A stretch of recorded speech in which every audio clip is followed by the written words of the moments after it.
Syzygy, episode 103, Red Dwarf Paradox.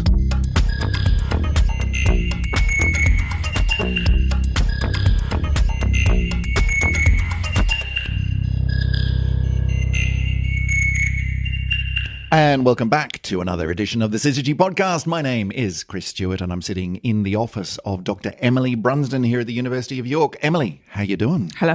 I'm doing well, thank you. Good. So, this week we're going to be talking about red dwarf stars, which sound like this is one of those things in astronomy, which to me always sounds like it's a dwarf. It's red. So it's not as hot as other stars, and it's smaller than other stars because it's a dwarf star. So presumably they're quite benign and, really, really easy things to deal with.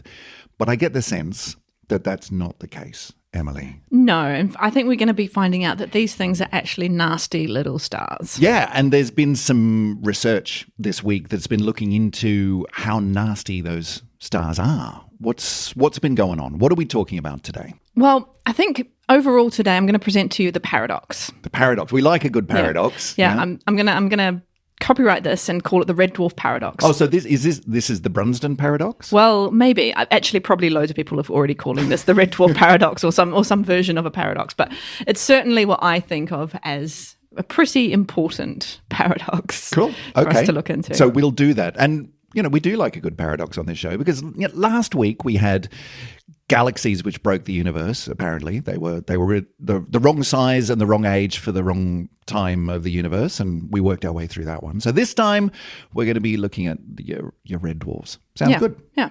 So in brief, the paradox that we're looking at is that we're looking for exoplanets, right? And we're looking for habitable exoplanets. That's kind of the holy grail of exoplanet science. We want to find things which at least humans, if not humans, could live on. That's kind of a different question in some ways.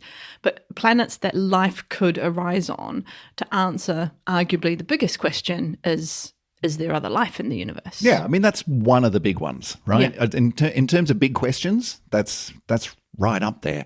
And we've already answered the question, which is, are there other planets? Like that happened quite a long time ago. We now have a long, long list of exoplanets. We're up into the many, many thousands now. Mm-hmm. So that one's done. Yeah. That one's dusted, and lots of different kinds. So now it's, but what's on those planets? Yeah. Is there anything out there? So could life arise on any of these planets?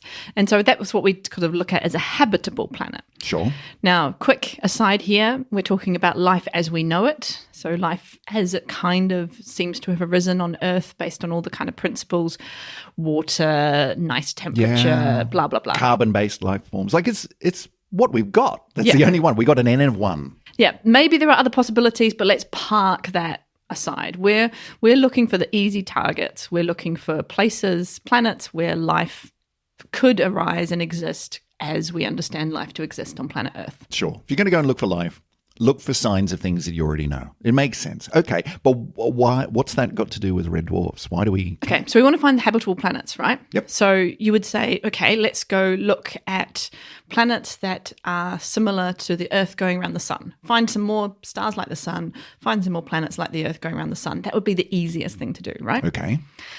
Yeah. How long does it take the Earth to go around the sun? 1 year by definition. Yeah. And the Earth's pretty small and reasonably far away from the sun. Sure. So if we want to go find Earth-like planets around sun-like stars, first of all, we need to have amazing capabilities of detection to pick up something quite small, quite far away from its host star. Sure. Which we're only just fringing on being able to do that, really, at the moment. So you're saying the majority of stars, most of the stars we've seen, most of the exoplanets we've seen are closer? Yes. Right. Yeah. So there's two things happening here. So the first thing is the precision that you've got with your instruments. So remember that all exoplanets we don't look at by looking at a star and saying, hey, are there any planets next to it?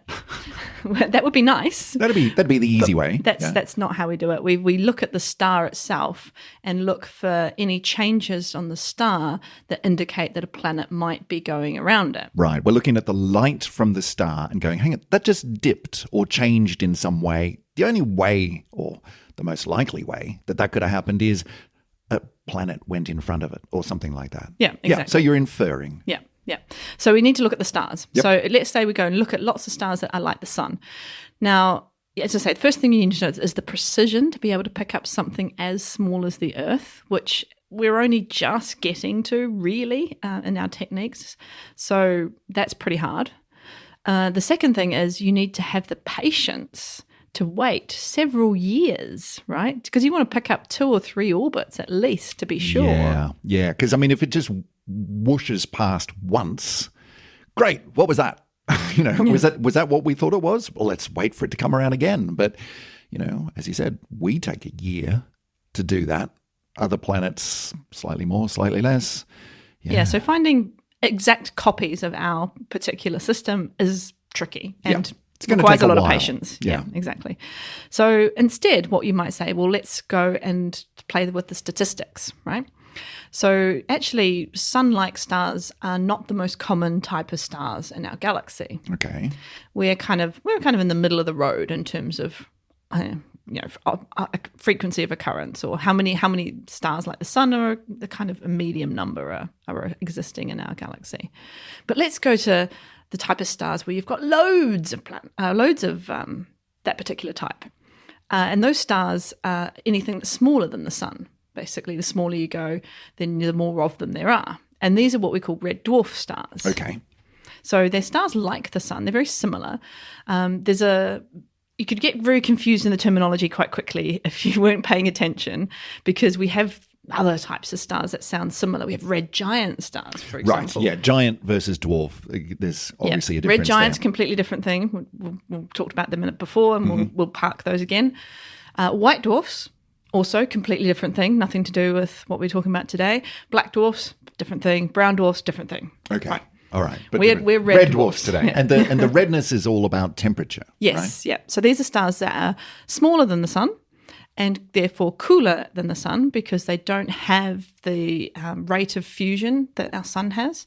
So they're fusing hydrogen slower, which means that their surface temperatures end up being smaller, so they look redder. Right. Okay. And presumably that's because they are smaller, there's less mass, there's less pressure down on the core from the gravitational, pull of all of that mass, which means the conditions in the core are not as extreme. So you're not getting crazy amounts of fusion happening.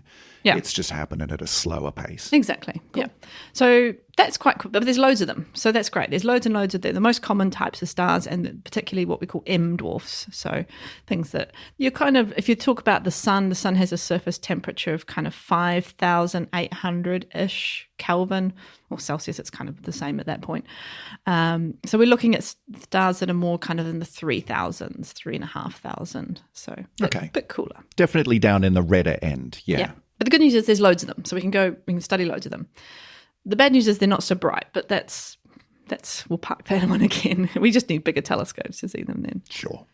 Put in the budget proposal. Right, most common. Now, the wonderful thing that comes with that is because these stars are cooler, it means that the distance which a planet has to orbit in order to be at a similar temperature to the Earth is much smaller. Right. So if we're talking about what they call the habitable zone, right, yep. which is, distance away from stars so that you're not catching fire. You're not so close that it's really, really hot. You're not far enough away that it's really cold all the time. You're in this nice little Goldilocks zone in the middle there. And if the star's cooler, then that's closer to the star, that zone. And if that's closer to the star, then that means the orbit's shorter. Yeah. Which means we can see more of them. So they're easier to detect. Excellent. So that's great. So we've got these planets that are snuggled in closer to the star, makes them easier to detect. They might only have orbits that take a month, something like that. So, it's nice. It's much easier to go and observe these. Which means you can collect over a period of time. You can collect more data about those if the planet goes in front of the star, you can see those dips in the light curve more often. You can get more data. You can get more information about what's going on around that star, which gives you much more precision in your interpretation. Yeah. So they're great. They're great. The third thing that's really great about these these red dwarf stars is that they hang around for ages. So the sun, we're about halfway through the sun's what we call main sequence lifetime, or its main hydrogen fusing part of its life. It's been doing this hydrogen fusion for kind of 4.5-ish billion years. It's got another 4.5 billion years to go. Okay, which sounds like a really long time, but the sun's burning through, as you said, it's sort of a somewhere in the middle. It's a moderate kind of size star, and the bigger you are, the shorter your life is? Is yes, that how that works? Yes, it works. Yeah, because you're fusing through your fuel much faster. Right. You're hotter, you live faster, you die younger. Yeah. Which conversely means, presumably, red dwarfs last like forever. Yeah, exactly. So while the sun will last for overall its lifetime is kind of around about 10 billion years, we can talk about tens of billions of years, 20, 30, 100 billion years potentially for these red, I keep saying white dwarfs. For these You've done red it to dwarfs. yourself now. Yeah, I know, I've confused myself. No, for the red dwarfs, for the M dwarfs. So these are going to hang around for ages, which is great because it means that there's a lot of time for life to arise, should it be able to. And, I mean, presumably that contributes to why there's so many of them. Like, Yes. they're really common. Yeah. Partly because at least they last. Yeah, they just haven't keep on died going. yet. Yeah. Are they also formed at a much higher rate, or is it just simply that they're sticking around? They are also formed at a higher rate, so they're more likely to form from a collapsing cloud as well. So you got both on your side there. In fact, here's a fun fact. Every star that's ever been born in the entire universe that has a mass less than about 80% the mass of the sun, still alive today. Wow, really? Because they're just hanging around and they haven't gone through all their fuel yet. Yeah. That's amazing. Cool, yeah. That's wild. Like you think of the universe being really, really, really old, like it's been around effectively forever. And it's things like that make you think, no, they're not. Like other stars have gone through several cycles by now, but the little ones still going. Yeah. Like the original ones. That's nuts. Cool, isn't it? Yeah. So they hang around. So that's great. So all these things coming together, brilliant. Let's Fantastic. go find these habitable exoplanets around perfect. M dwarfs. Sounds like the perfect environment for finding habitable exoplanets. Yeah. Great. What's the problem? They're horrible stars. They're horrible stars. What's the problem? What's the big deal? Well, it turns out they're very active stars. Now, we talked a little bit about activity a couple of weeks ago when we were talking about the aurora that we were seeing. Yeah. So the sun's been going through a bit of it's coming into an active period now, and that presents itself to us as, I mean, sunspots and stuff coming off the surface of the sun out into space, which flings itself towards us. And if we pick up some of that in our magnetic fields, and that creates really pretty colours and dancing lights in the sky, that's great.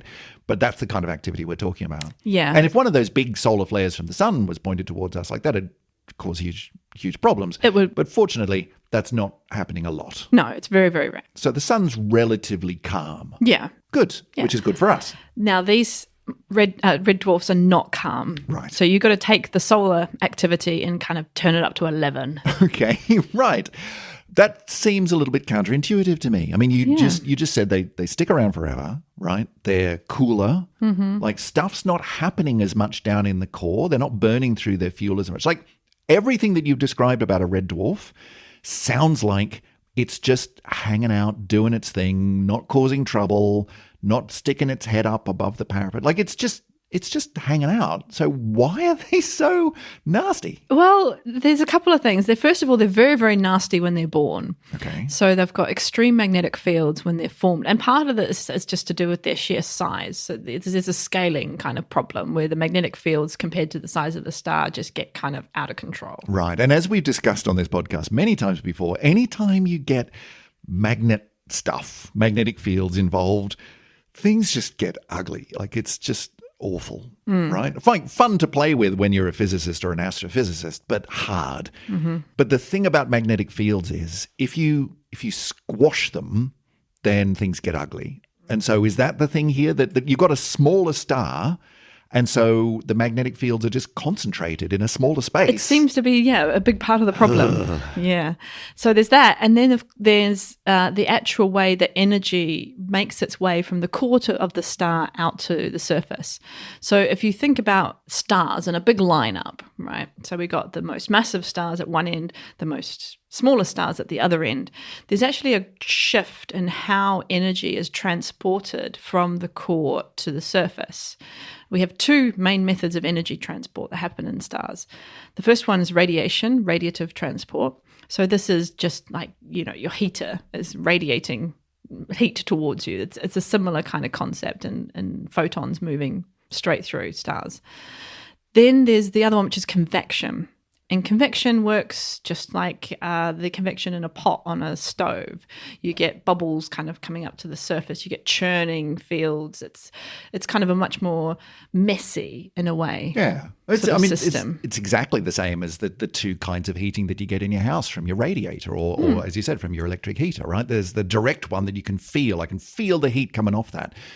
But over time, the more important part is that the air around the heater warms up and that rises, which draws cooler air up, which then heats up, and you get this huge convective flow around the room. And so those two kinds of heating, really important for your home. And those are the two ones that turn up in stars too, the direct and the convective. Yeah, exactly. So as you go from the very hottest stars, the very, very hottest stars don't have convection at all. They're just too hot. They're just straight into the universe. That's it. And then as you go down the scale, I'm only talking about surfaces, but you get more and more bigger convective zones in the top of the star. So you come to a star like the sun. The sun has a convective outer layer on the surface and some radiative stuff on the inside. And then you go down and down and down and down all the way to the low mass M dwarfs. Then they're almost fully convective stars.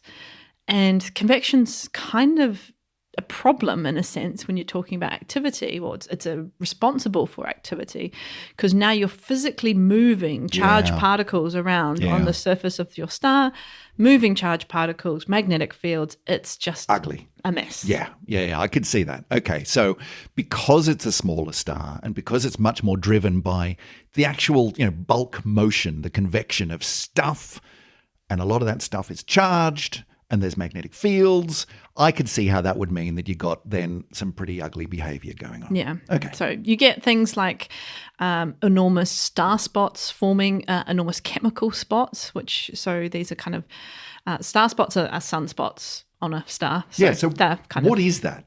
Well, those are regions which are slightly cooler than the rest of the surface. And that they're slightly cooler because there's a bit of magnetic field kind of poking through the surface that's drawing the surface layer down, if you like. Okay. So there's a spot there. You get chemical spots, which are kind of the magnetic field almost corrals or herds some particular chemical species into a blob on the surface. Because maybe they're sort of, got multiple charged ions or something or different masses or something like that. So you get these concentrations. Different chemical elements react differently to magnetic fields. Yeah. So, I never really thought that was possible, but there you go. Chemical spots. So they're sort of kicking around and they can be brighter than the rest of the surface because you kind of corralled all the bits into one spot.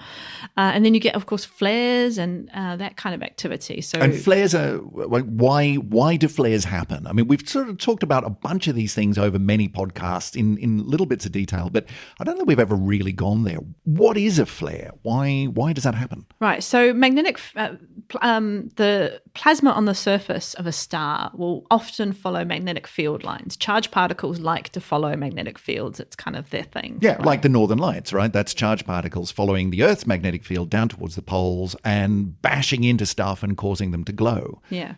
So remember, for these stars, the magnetic field isn't just a kind of a bar magnet, nice and orderly, nice and simple. There's magnetic field lines poking out the surface in all sorts of random directions, doing all sorts of twists and turns and horrible things. It's just it's an utter mess. It's like one of those squishy stress balls where you squeeze it and then a bit sort of sticks up between your fingers, and pops out in a little bubble. It's that kind of thing. That loads of these pressures suddenly go pop. Here's a bit of magnetic field that just shoots out in a big loop.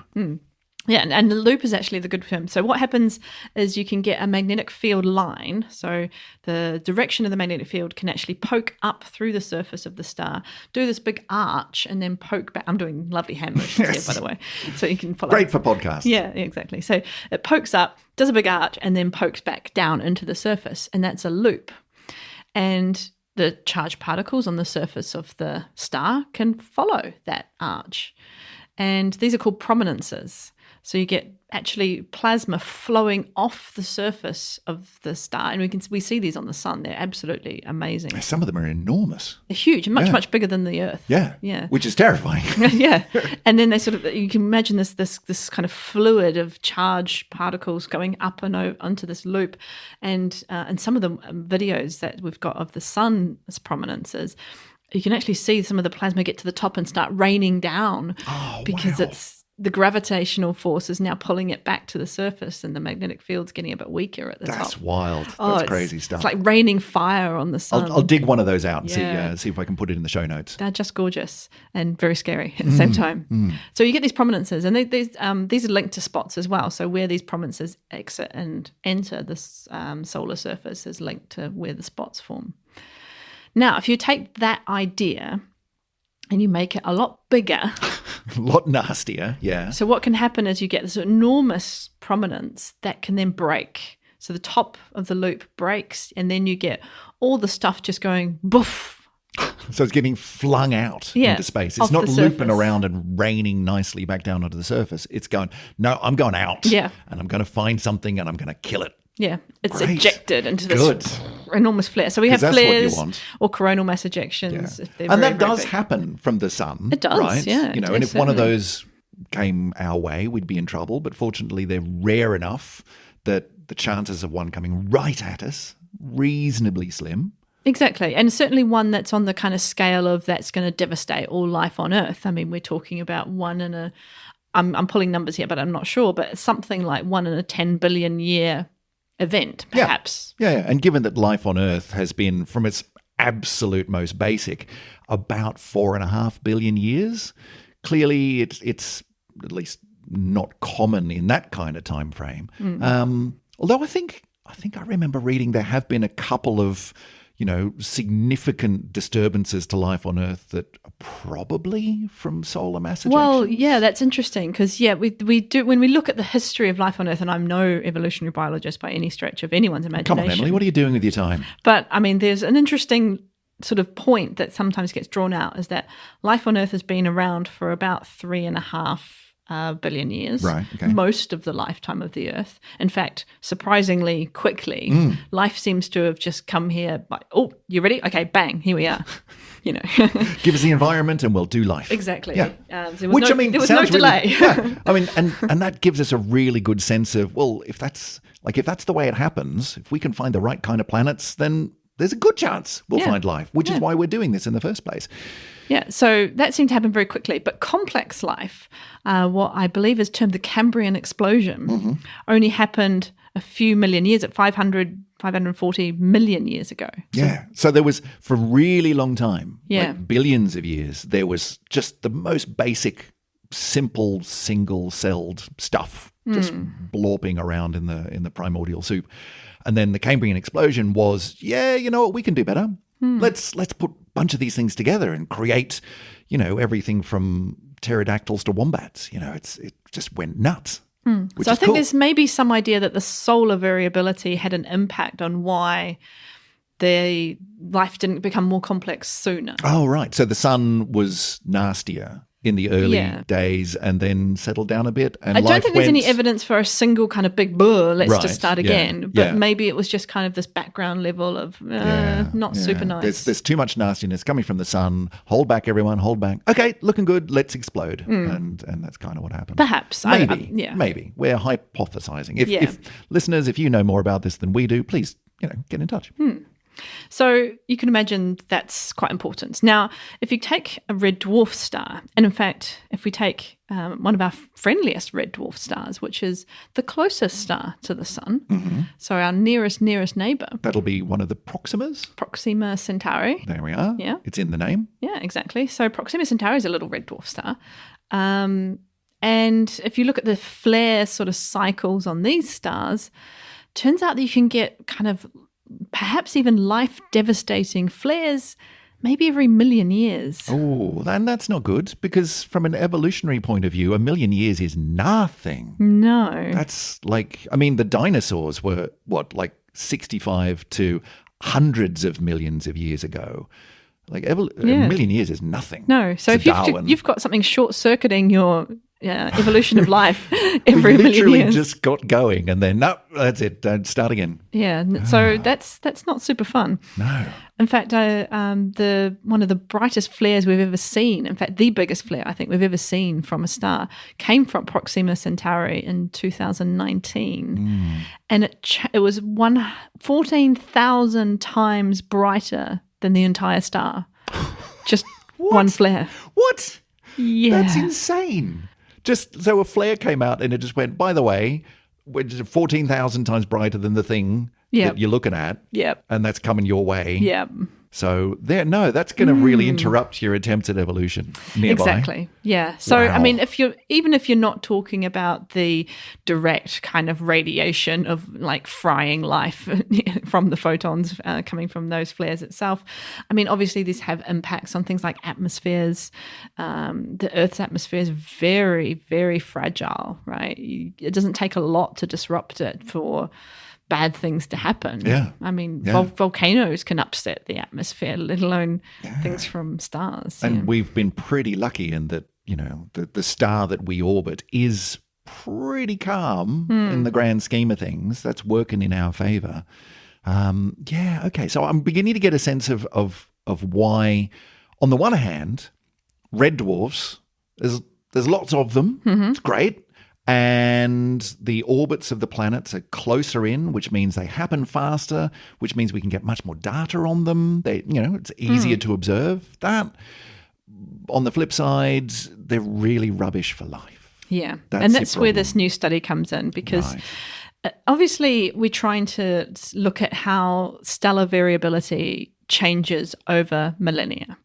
Now, I don't know about you, but I don't have millennia to sit around and watch. Who's red got dwarfs. that kind of time? No, right? so it's We got things to do. It's hard. But this new study looked at least over a couple of decades for a bunch of red dwarfs and said, how are they varying on at least this decadal kind of timescale? Sure. So who's been doing this? So this is Lucien Mignon and colleagues. So from Grenoble and the French National Centre for Scientific Research. Okay. New paper just come out, and they've been looking at 177 red dwarfs that we have spectroscopy or observations of over multiple decades, at least up to 20 years. And the bottom line of the research was basically the calmest red dwarfs are still much more violent than the sun. So even the ones which are just the most habitable possibly are still nastier than we've got. Great. Good. Yeah. Excellent. So that's kind of a thing. Nasty little red dwarfs. And how does that what's the distribution of that? Like are they predominantly down the sort of calmer end, or is it sort of more like a bell curve where a few of them are calm, most of them are pretty nasty, and some of them are horrific? Well, it's interesting because about 75% of the stars in the study showed this long-term variability, and a significant number, so about 12 of them, even showed really complex long-term variability. So what that means is that there's gone some kind of cycle. So we know the sun has this 11-year magnetic field cycle flip, blah, blah, blah, blah, blah. Putting that aside, there seems to be some much larger scale variability on at least the decades, probably into the hundreds of years for many of these stars.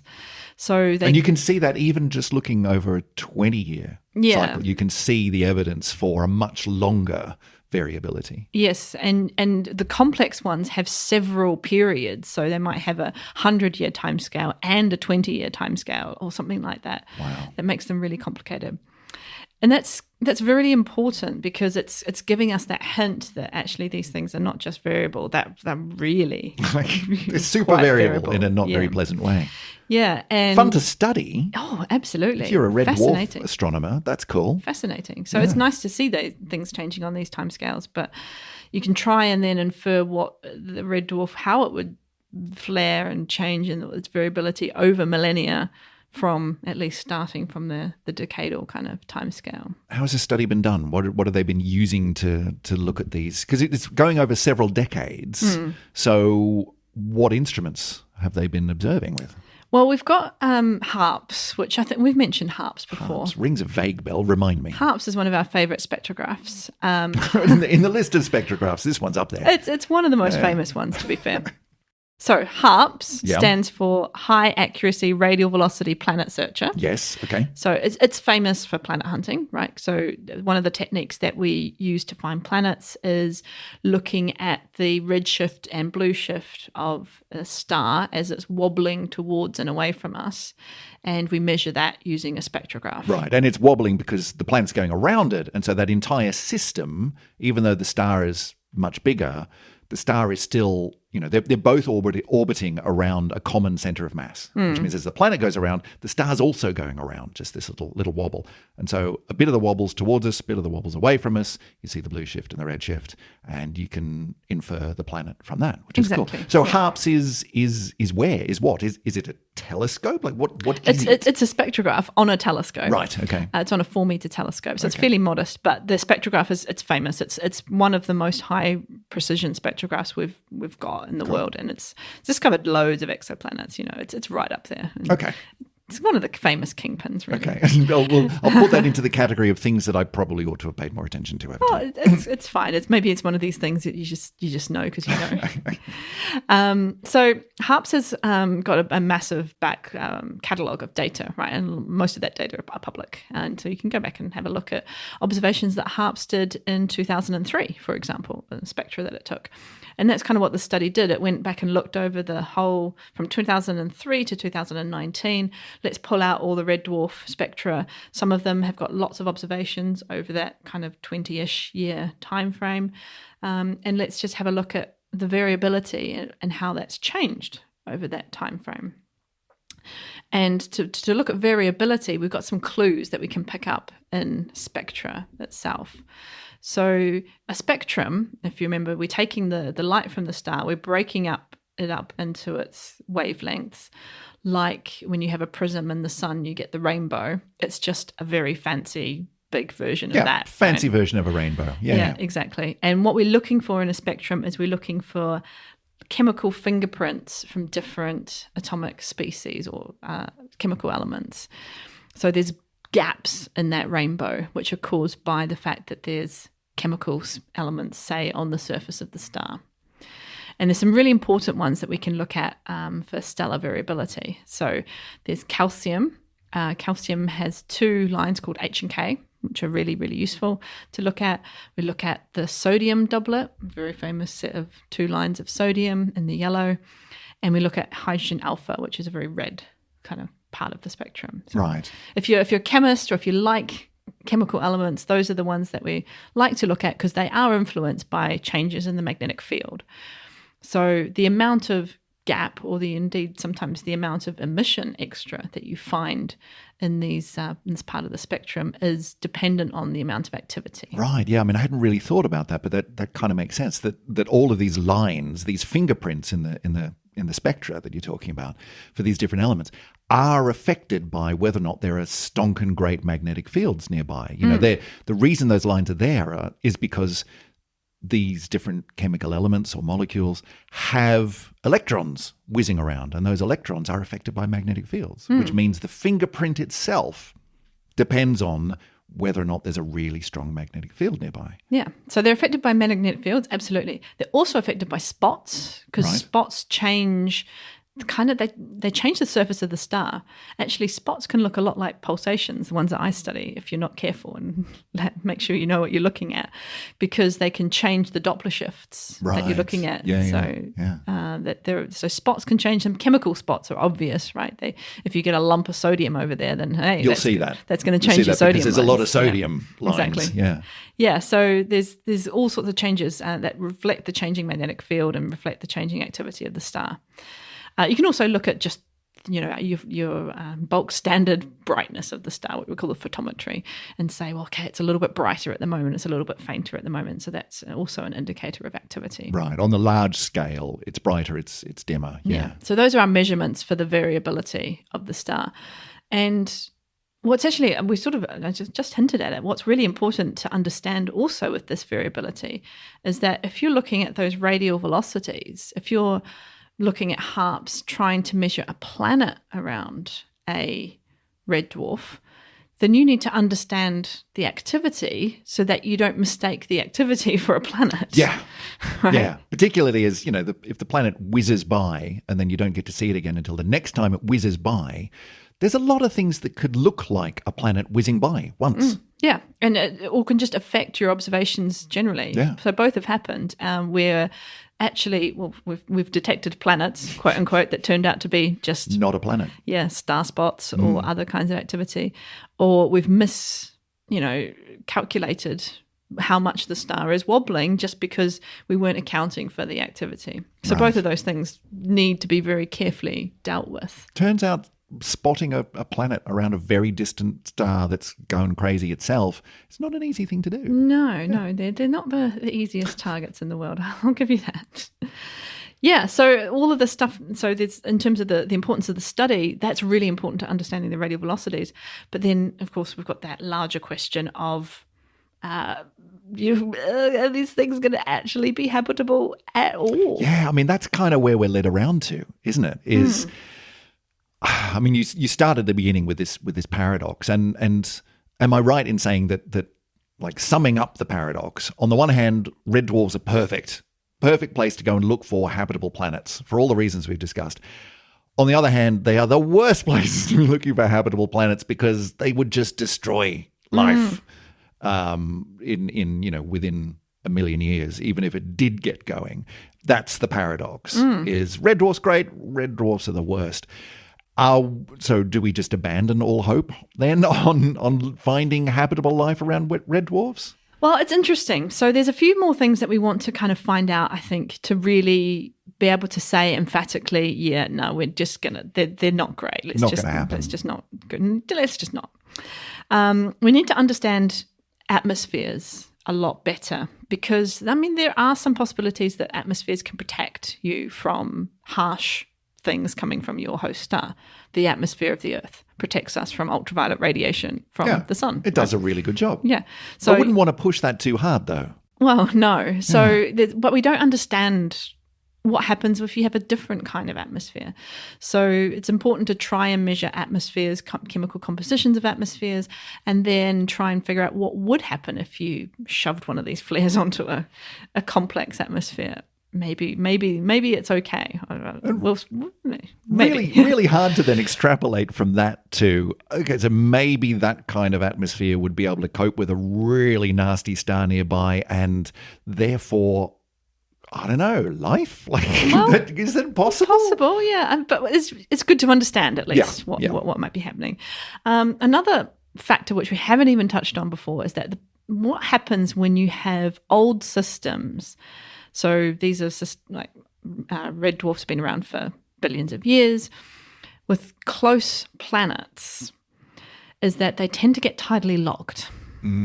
Like the moon around the Earth, yep. You get these tidal forces that pull on a bit of, in our case, the moon, pulls it a bit this way, pulls it a bit that way. And over long periods of time, you end up with the same bit of the moon facing the Earth all the time. Mm-hmm. And that can happen with planets too, if they're close in. Yeah, we've got loads of them that we know are tidally locked. I mean, the TRAPPIST system, probably one of the most famous ones. Right. They're all tidally locked. None of them in our solar system, like Mercury's not. It's Mercury's not on enough. The way. Is it? Yeah, so Mercury's in a resonance at the moment in its orbit. I think it's a 2 to 3 resonance. So it spins twice for every 3 times it goes round, or vice versa. Right. And so is that going to, over time, turn into tidally locked? Yeah. Well, everything will eventually. Right. Run the universe for long enough. Given infinite time frames, yeah. Yeah, exactly. Assuming the sun's still there, but that's a different problem. All other things being equal, it will happen to us. Yeah. So, tidally locked. Now, does it help or hinder you? That's a question. So, tidal locking probably causes nasty things in the atmosphere because you're heating one half of the atmosphere, but not the other half, which probably generates huge winds, for example. Yeah. That's not very fun. But maybe it means you can live on the other side of the planet, away from the flares. In perpetual darkness and really windiness, but maybe. I mean, who knows? We've never tried this. No, exactly. Could be great. Yeah. If you're a night owl who likes wind. So, there's it's not completely out of the question. Sure. I mean, this does sound like a little bit of a playground for the theoretical evolutionary biologists that, come on, let's just make some models, see what happens. Yeah. Well, the good news is it might not be theoretical forever. Right. So we've got a fancy space telescope that's helping us here. We do. We have James Webb, yes, who currently to date has spent about a quarter of its time studying exoplanets. Cool. Cool fact. Very nice. So it is part of its huge science mission, which includes just look at everything. Everything, do all the things. Is exoplanet science. Yeah, I mean, that was one of its big selling points. Exactly. And of course, it's tailored to look at these red dwarfs because red dwarfs, very red, infrared, it's all... That's what JWST does. Exactly. Yeah. So JWST is not a planet hunter, right? That's quite important. It's not out there to go and find hundreds and hundreds of exoplanets. That's a job for other telescopes. Right. It's more of a specialist that when we want to have a look at this system really, really well, let's get JWST onto it. Yeah. So it might find the odd one just from doing other stuff. Accidentally. It's not... Stumble over an exoplanet. Main goal, yeah. So James Webb is trying to do in exoplanets that's beyond what we've ever been able to do before with these red dwarfs is really study the atmospheres in very, very high detail. So what we do is we wait for one of these planets that's going around a red dwarf to go in front of its host star, and we look at the spectrum of what that star looks like when the planet is in front of it. And then we wait. And we wait till the planet's not in front of it. Or maybe we do it the other way around. Whatever. Whichever, yeah. So we get a spectrum of star, and then we get a spectrum of star plus planet. Right. And then we can say, hey, that stuff that wasn't in star alone, but is in star plus planet, that is planet. That must be planet. Yeah. Which makes sense. Yeah. So it's called transmission spectroscopy. You can do several different ways, but that's kind of the main way. And James Webb is built to do this. Right. So presumably it can start picking up all sorts of information about like what's on that planet. Not just that it's there, but what's it made of, what's in its atmosphere. Because when the light's coming from the star through the atmosphere of the planet, you're going to lose some of it because it gets absorbed. It excites some of the molecules and they start radiating in different ways. And so you're going to see different signatures of the stuff that is there. Yeah. Which is awesome. So it's well, I mean, we have done this before, right? Yeah, just not in the same kind of precision and detail. HARPS does it fairly regularly, for example. Okay. But it's just now we've got a dedicated space telescope that loves the infrared that can do this and very, is very well. really good at it. Yeah. Wow. Exactly. Cool. So that will help, I think. That will tell us a lot more about atmospheres, and maybe that will help answer the question of, are we actually going to be able to find anything habitable around these red dwarfs? Because we're looking for what? Like, what are the sorts of markers that would say, oh, actually, there's something really interesting happening there? It's a good question. I think I'm not very good at atmospheres, but taking you out of your comfort zone. Yeah, definitely. My naive hypothesis would be you're looking for thick atmospheres that offer you some shielding. You're looking for chemical species, whatever they are, that are very good at absorbing up your ultraviolet for the flares. Right. Yeah. Things that aren't too nasty. I don't know, not second Venuses. That's probably not super helpful. Maybe not an enormous amount of hydrochloric acids. But you don't want to be too thin because then you're not like Mars. Mars is way too thin. Yeah. So. And the thickness of the atmosphere would come out as, there's a really strong chemical signature coming through there. Like we can see a lot of that as opposed to a really weak one, which would say there's not a lot of atmosphere there. Yeah. Maybe lots of nice molecules. Yeah. We don't have any biomarkers per se that you can say, there's life there because we saw some particular hydrocarbon. Yeah, hydrocarbon, therefore wombats. Like it doesn't work that way. No, we don't. Well, we don't have one yet. Yeah. Well, maybe we will one day, but you can look at least for the signature of things which we see in our atmosphere, which you don't necessarily see in other atmospheres in the solar system. And I'm guessing that would be certain organic chemical molecules. Yep, bit of water would be nice. Water, yeah. That's always good. Yeah, so, various hydrocarbons. Yeah. So that's there's hope, I would say. But in some ways, I always thought that one of the best kept secrets about James Webb is that it's not Hubble.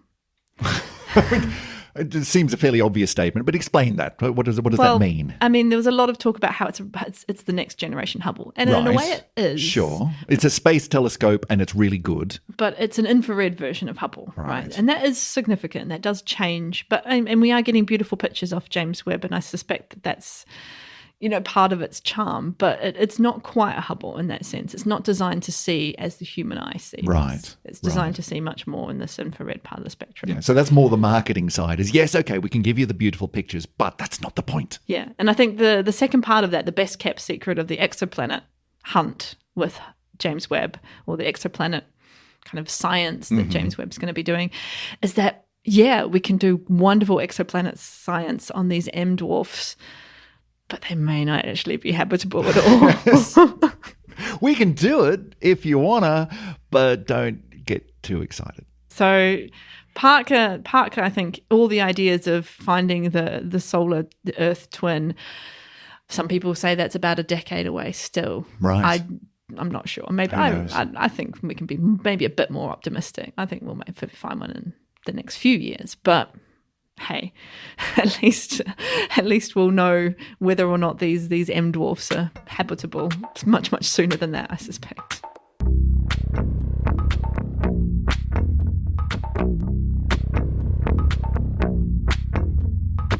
Well, that brings us to the end of another episode of the Syzygy podcast. Emily, I don't know. On the one hand, you got me really excited there for a moment because we got loads of red dwarfs and we can study them really, really well, and we've got a stonking new space telescope that's going to be able to look at them because they're red and it does red and infrared really, really well. And then you tell me, no, they're really nasty stars, and the chances of finding life on them nearby is just really, really small. But hey, look, everything that we can do to study different systems will lead us closer to being able to answer this really big question, which is it just us or is there other? And maybe we're going to have to come back and revisit that question in a future episode. Absolutely. Isn't it amazing how it's a question that just one observation, just one data point could completely change the world? Yeah. One of the rovers up on Mars turns over a rock and goes, oh, look, it's a mushroom, and well, that's done. We're done now. We've answered that one. It's literally next door. Or even just finding evidence that there was, it would be, and we've talked about this before, it would be huge and yet at the same time would change almost nothing. It's one of those weird shifts. Anyway, we can revisit that one.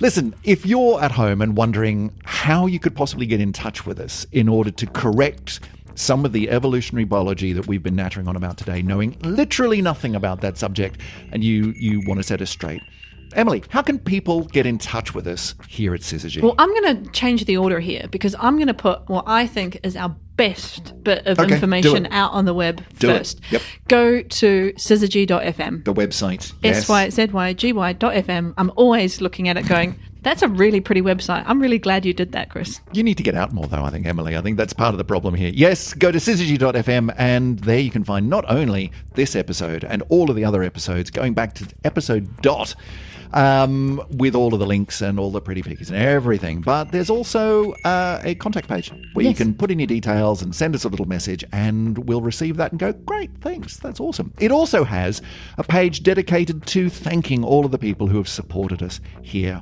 on the show. So if you want to be one of those, you can head over to patreon.com/syzygypod and become a financial supporter of the show and help us to keep the electrons flowing through said website, as well as supporting all the other things we do, like buying Emily a new microphone, which we finally got set up and working.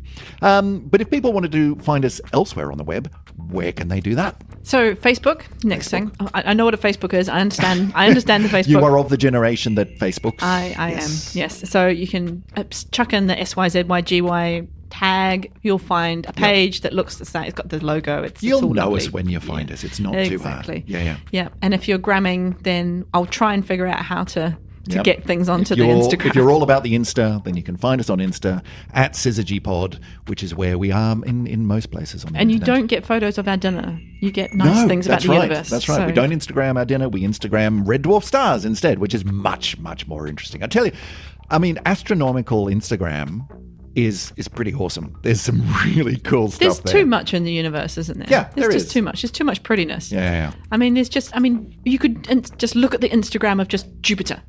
forever Yeah. and be happy. It does make me wonder why we're doing this in an audio format. But hey, look, this whatever works.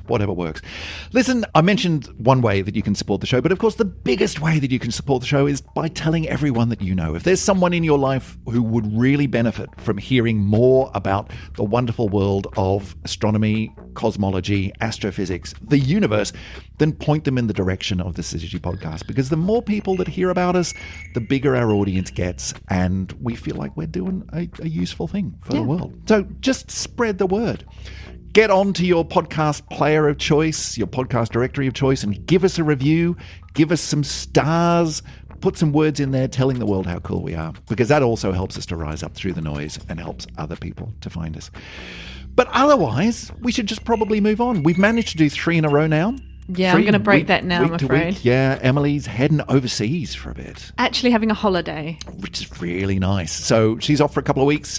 And so we'll take a couple of weeks break, and you will hear from us again when Emily's back sometime in we'll be into April by then. We will. Yeah. So until then, dear listeners, we'll catch you soon. Bye-bye. See you later.